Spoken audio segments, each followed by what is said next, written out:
aka Patters, with the hopes of creating hype. Are we positioned here? Let's do that. AKA Patters, what's happening? Peter A DeLuca here, the eclectic one, your favorite fanboy. Let's just be honest. We got a gift today. We have a gift on Monday. We have a gift on Martin Luther King Day, courtesy of Empire magazine. You know, Empire pays all that money, gets some good exclusives. Well, how good is this? I'll put that sucker on. What do we have here? What's next to Britney? What's next to Britney over here? Adam Warlock. Now, Adam Warlock, let's just not even going into the comic. Let's just get into the path of Adam Warlock in the Marvel Cinematic Universe. And you out there, you tell me if this is good enough. We get a tease in Thor: The Dark World post-credit sequence. We get the Cocoon. Now, any of us that grew up reading, I mean, I'm talking from Kirby to Infinity Gauntlet to Infinity Watch, you know that Adam Warlock came from a cocoon. And then, yeah, like he goes from there, becomes like Thor villain. But we saw it. And then at the end of Guardians of the Galaxy, again, we see another cocoon. And then we're later told that one cocoon's the real cocoon and the other cocoon's not the real cocoon. Too many cocoons. But we have him here in all his golden glory.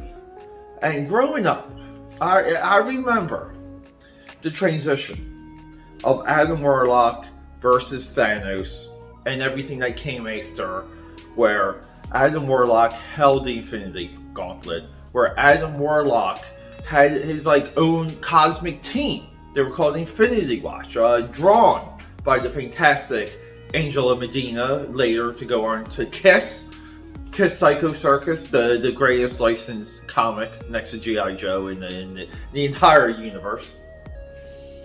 But yeah, but we get this run in the 90s that Adam Warlock is now embedded. You know, it took him 30 years, but now he's embedded in Marvel cosmic lore.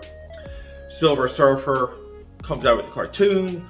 You know, Marvel gets into trouble financially, but the cartoon, I think, lasts only 12 episodes. He's in it. So, again, this is the momentum. Silver Surfer drops an action figure line. We get Adam Warlock. And this is how you build a family of characters. So, in a very strong way, we know what works with Adam Warlock. We know on the connective tissue sense of what beats the character needs to resonate. And we can duplicate that in film. But what do we get? What are we getting with Guardians of the Galaxy? We're getting an Adam Warlock that has nothing to do with Thanos. I mean, that's the biggest crime. Adam Warlock needs to be connected to Thanos. He actually needs to face Thanos. He actually needs to have a conversation with Thanos. That they're both genius intellectuals. The melding of those two characters is perfect, because when it comes to comic books, things have to be polar opposites when it comes to hero and villain. That's what makes it so interesting, you know, because we see reflections of ourselves in both sides of the same character, essentially. But Adam Warlock needs to have a conversation with Thanos. And I'm sorry, but this version doesn't excite me. It doesn't get my rocks off. I really don't like the costume design. He really should be partially naked when we first see him. When we first see him for a stretch, and they're going to go. If you guys need to know some details about the approach of Adam in Guardians 3, Volume 3, it's that he's going to be awoken. And he's not going to know his surroundings, and he's going to think this person's an enemy, and that person's an enemy. And he's just going to have to figure things out. He's a fish out of water. What am I doing? Okay? That's what we're going to get.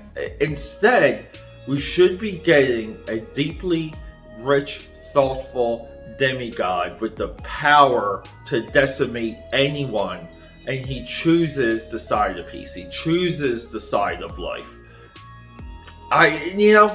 Blown opportunity, little hype for this. I apologize if, you were looking forward to the character. This is just my take, Peter A DeLuca here. Subscribe, support, leave a comment, and flex. Let's go.